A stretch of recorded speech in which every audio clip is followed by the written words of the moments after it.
Hello, my darlings. It's Michaela. So, I'm like cozy on the couch and I didn't want to move to the desk. Anyway, I am very excited. First of all, I hope everyone is all right. I just spoke with a Facebook friend moments ago who said that she hasn't had heat or electricity since Sunday night, is alone. She has a fireplace. I think she just got her generator going, but Jesus Christ. It just made me think about the fact that, that sounds life-threatening, honestly. And the fact that someone is alone, doesn't have help, maybe doesn't have other people kind of aware of her situation. Anyway, I feel like there should be some sort of system around stuff like that if people aren't getting the help they need. So, we're going to be talking about morning protein panic, and this is something I am very excited to be talking about this because I think this is such a bullshit message for most women, and this is another, to add to the list of things to freak out about, things to freak women over 40 out about. And the thing that's so troubling about stuff like this is that it's confusing and it's anxiety producing for a lot of women. Now they think suddenly I have to do blank. And the big point of this message, the big message of this talk is if you hear something that is new for what you've been doing, check it out, understand it better, do some research, talk to people that you trust, instead of either worrying that what you're doing is good, not good, or just blindly accepting it, which could be, I'm going to say, unnecessary or even potentially counterproductive for what you're aimed at doing. Okay? So we're going to go through this, and hopefully this is eye-opening for you, both for this particular directive and for other suggestions you get in the future. That's my wish. Okay? So anyway, morning protein panic. So basically, there are just so many alarm messages that circulate around women who are over 40 that we suddenly must do. And so consuming 30 grams of protein within an hour of waking up is one of them. And so the fear is that if you don't do this, that your hormones, that your metabolism, and that your muscle mass are all basically going to be compromised. Not true. And so let's talk about and understand what's actually true with this, and what's not. So, muscle preservation in midlife. As estrogen fluctuates, women become slightly more resistant to building and maintaining muscle. Okay, so you say. What that means is, though, when we are over 40 and estrogen is fluctuating, it means that more than ever, we need adequate protein, that we need to do resistance training, and that when we do eat, we need to be hitting this threshold that triggers protein synthesis. So, in reality, I hope we're all doing this shit. Eating adequate protein, and what that means in my world, is that you're eating a gram per pound of lean body weight, of really desired body weight. That's how I look at it. So if you're 131, hi Marissa, hi my dear, and you want to be 128, that's how many grams you should be eating. If you're 147 and you want to be 139, actually, fat burners are different. And truthfully, I'm going to say this too. When you're aiming to lose weight, fat burners, your protein requirements are less. So this is a little bit different for people like you.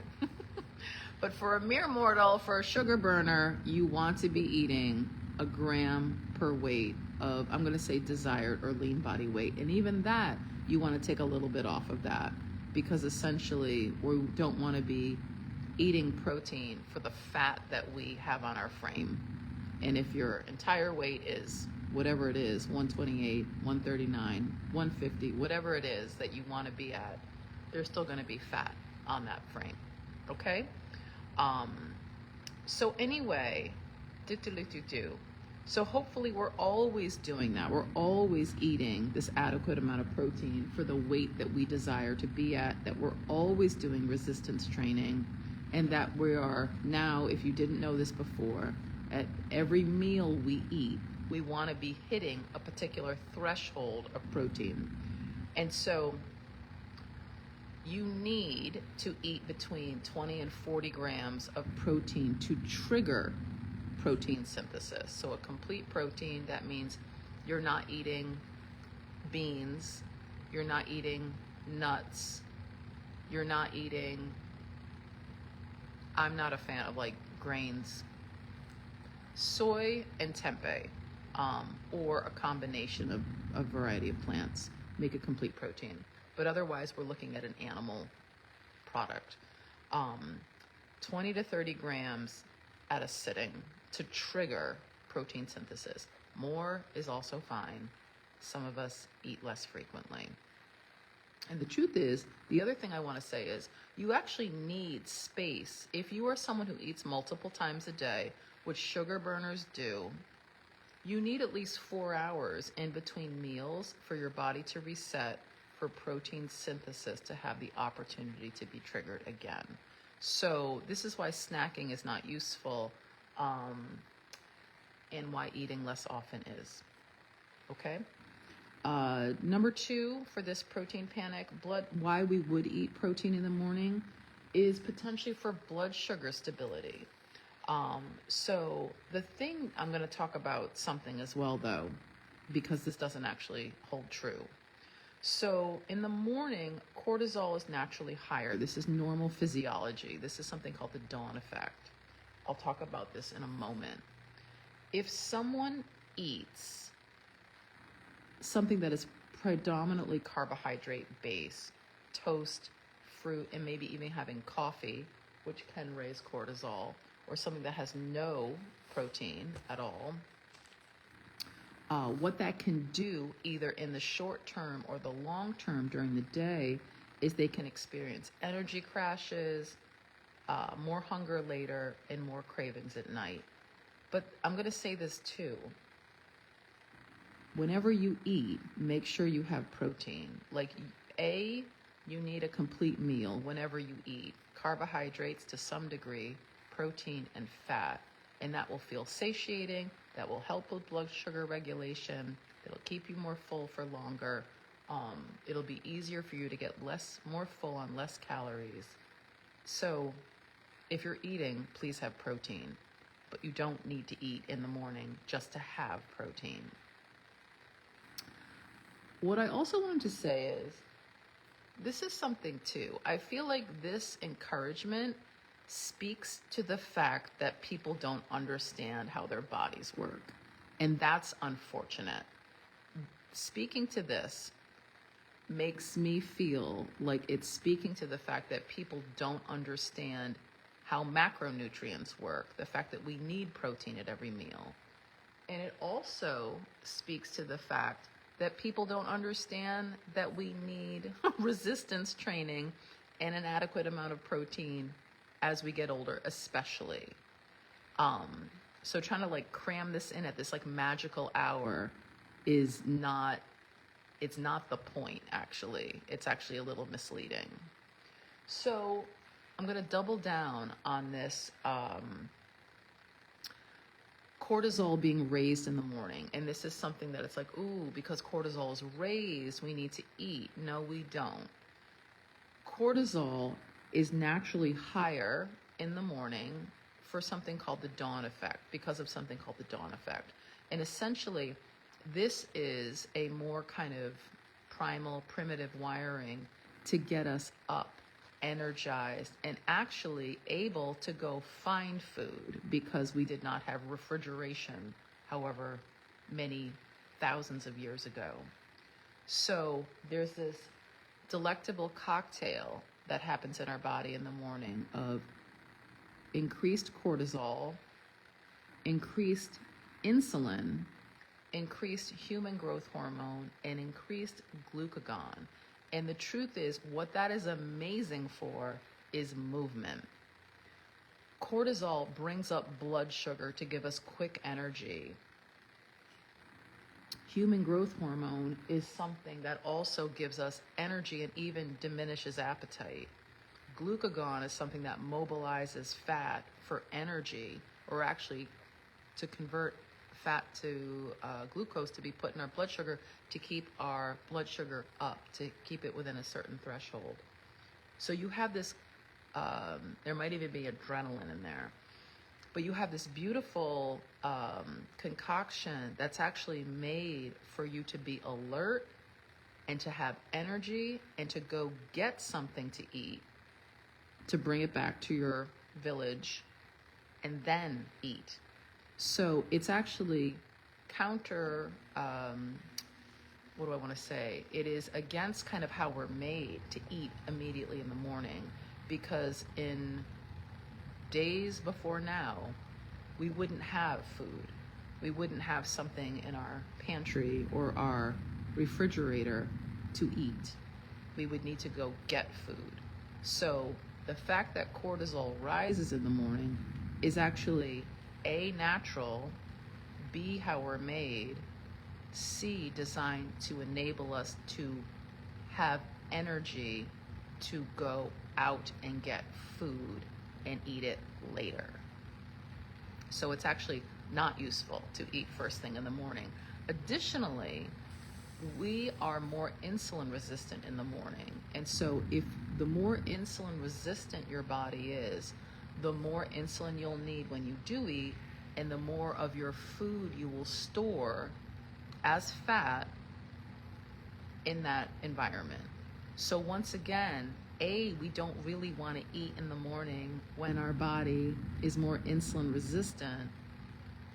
And we certainly, what do I want to say? And we certainly don't want to eat more carbohydrates in the morning when our body is more insulin resistant. Obviously, we're talking about protein, but you don't need to kind of slot this in at this magical hour. And actually, it would be more advantageous if we're caring about weight or fat loss to eat later, to move first and to eat later. So, why you might want to do this, though I would encourage you not to do this, is that if you do eat protein, hopefully you're eating a complete meal, it can slow digestion and improve satiety. But this is like, if you're eating, make sure you have protein in your meal. And what else? And so for some people, it's like, if you have really unstable blood sugar, if you are someone who, again, has energetic crashes, has strong cravings, and protein is something that helps you to feel more stable through the day, then that sounds useful. But if you're hungry, but if you're not hungry, you shouldn't eat.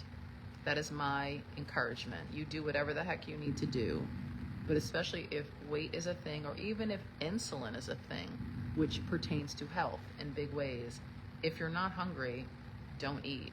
And if you have found something different, if protein makes you feel, in the morning, makes you feel radically different and better for the rest of the day, by all means.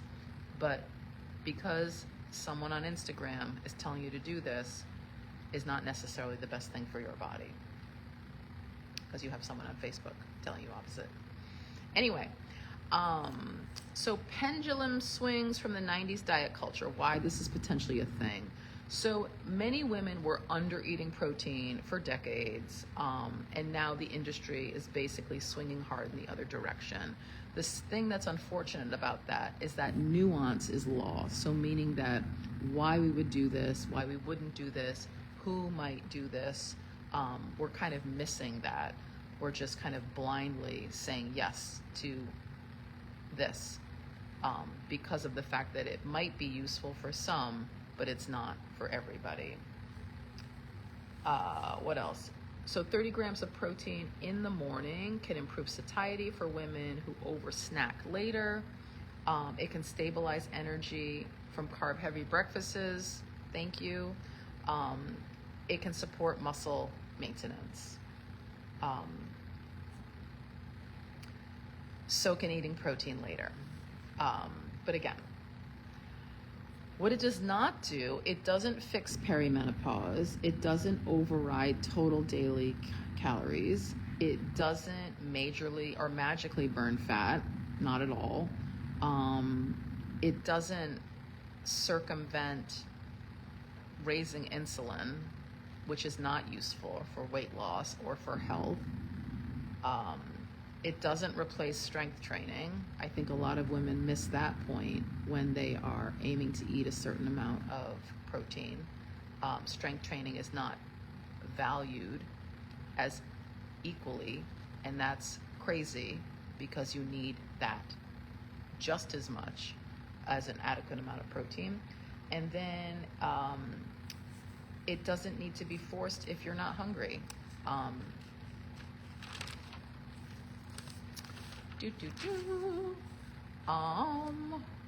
And so really resistance training matters more than eating breakfast for muscle mass.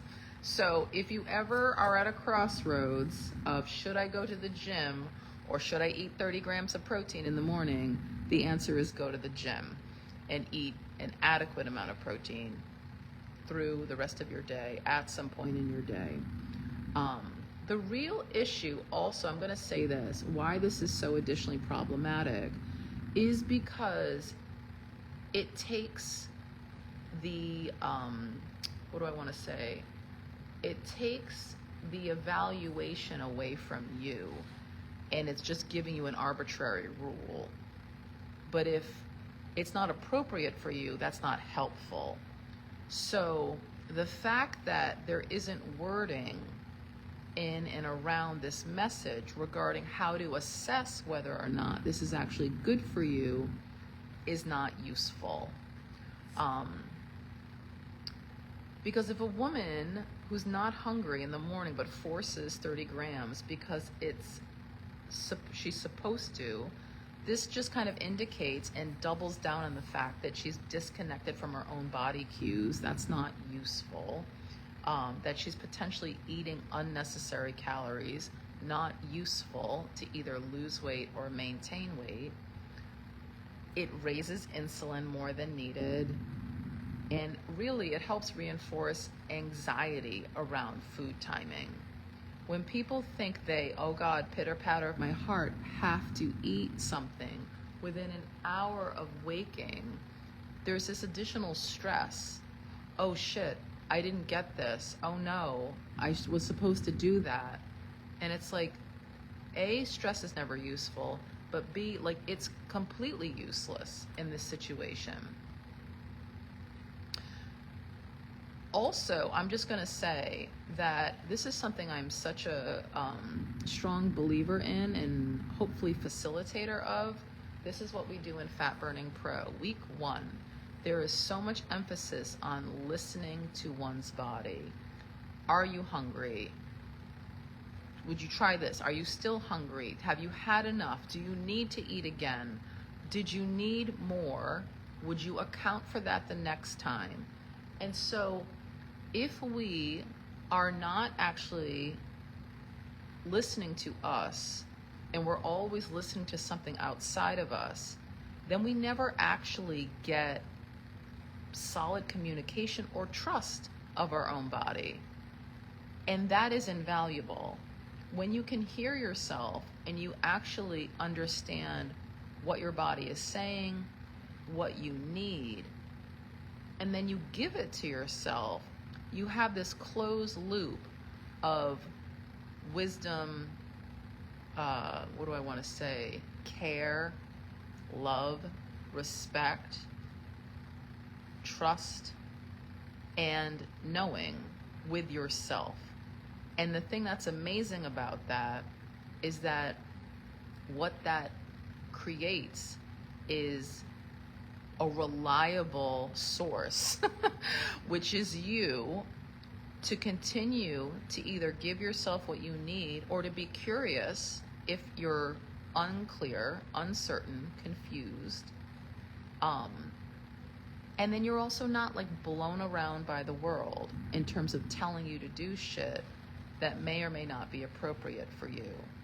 So what I see from non-fat burners is a population of people that feel confused, overwhelmed, and completely disconnected from their own bodies, used to ignoring, used to overriding.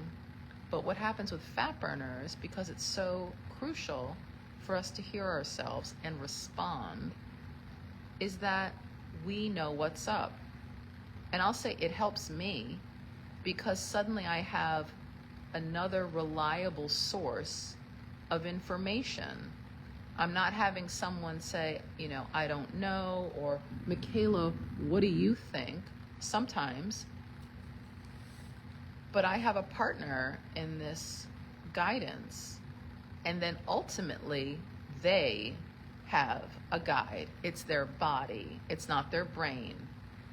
Sometimes we need to figure shit out. We need to evaluate, reevaluate, test things, do another experiment. Perfect. But if we didn't establish that communication to begin with, we would be freaking lost. We'd be like without a paddle. So I feel like shit like this is additionally damaging because it reinforces us not listening to ourselves or figuring out what's appropriate for us by even starting to listen to ourselves. So anyway, this shit goes up my ass a mile. I hate it. I really detest it. It makes me very upset. And what this does is actually, it just makes people beholden to outside influence and information versus having self-trust and self-knowing. So when you're in this place, it's like you feel confident, you feel calm, you're not jumping all around at the next new blah, blah, blah. You might entertain it, you might want to learn about it, but you're not doing this zigzaggy, jump at anything dance. So, in closing, my encouragement is for you to understand what protein does. If you're hungry, and if you're hungry or if you see how eating protein early could help other issues that happen later in the day, then perhaps eating 30 grams of protein in the morning might be useful for you. But the bottom line is muscle is built by tension and total intake, not because of a 7 a.m. deadline.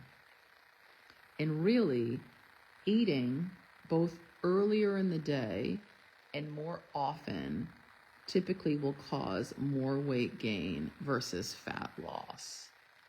So if you have a preference, I love to do this in the morning, great. But please don't eat when you're not hungry, especially if weight loss is a desire. And please don't eat when you're not hungry if health is a desire. Because the more insulin you have in your system, the more often you have insulin in your system, the worse your health will be and the shorter your lifespan will be. People that have chronically high levels of insulin, again, this might not pertain to you because you're eating 3 times a day, but the deal is it's just not a casual thing. If that's what works best for you, that's fabulous. But eating often is not a health supportive behavior because of insulin.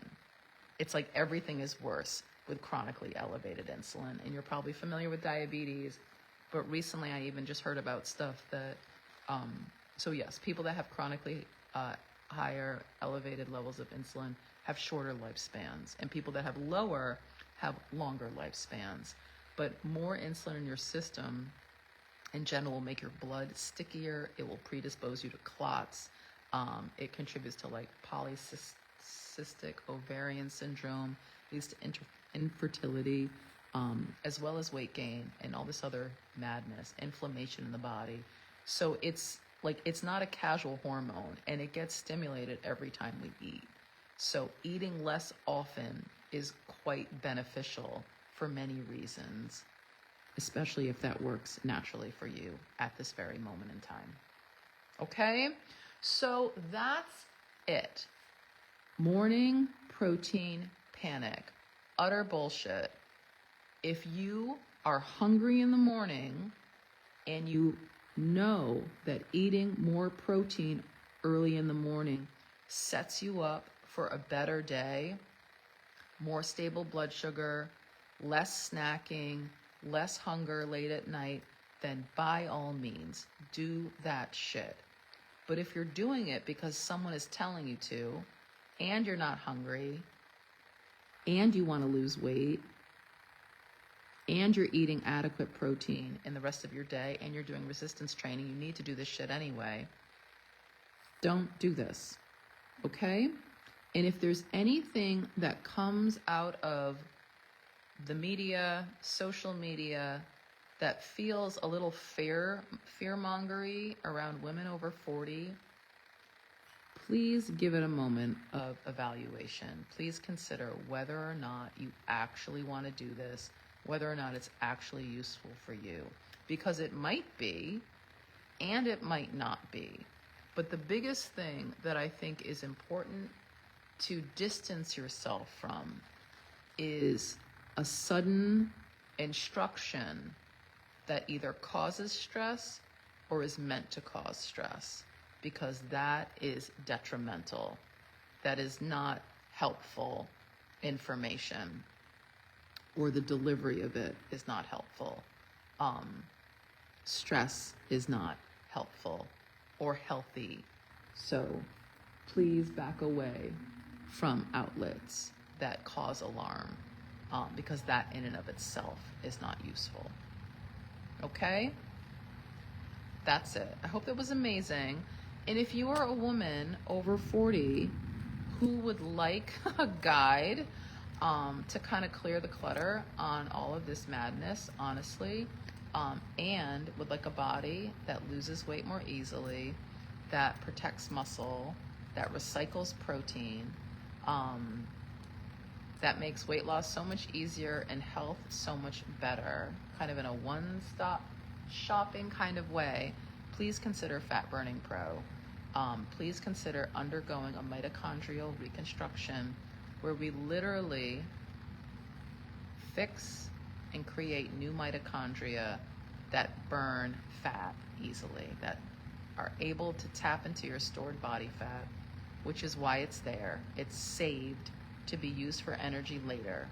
And so what we do is we help set the body up to do that comfortably, easily, as a way of being that, again, makes weight loss easier and weight gain harder, slows aging, reduces hunger, eliminates cravings, gives you endless energy, amplifies health in really big ways. It's protective, it's flexible, and again, it's how we're all made to run. Okay? So if that is of curiosity to you, if you would like to see what fuel you're mostly running on, we're made to run on both, but we're made to run on fat mostly, and sugar only in times of stress. But most of us are predominantly running on sugar. So I'll attach the quiz, our sugar quiz, under this video. Check it out, see what percentage you're getting. There are 2 videos that follow that talk about why it's natural, why we're born to burn fat, and the 5 parts of fat burning. Check those out. And if you're inclined to have a conversation with me about where you are and where you might be struggling, please set up a free time to talk. I'd love to hear where you are, what you're dealing with, what's feeling either confusing or challenging, and hopefully help you. Okay, that's it. I hope this was great. Thank you for being here. Love to you, and until next time.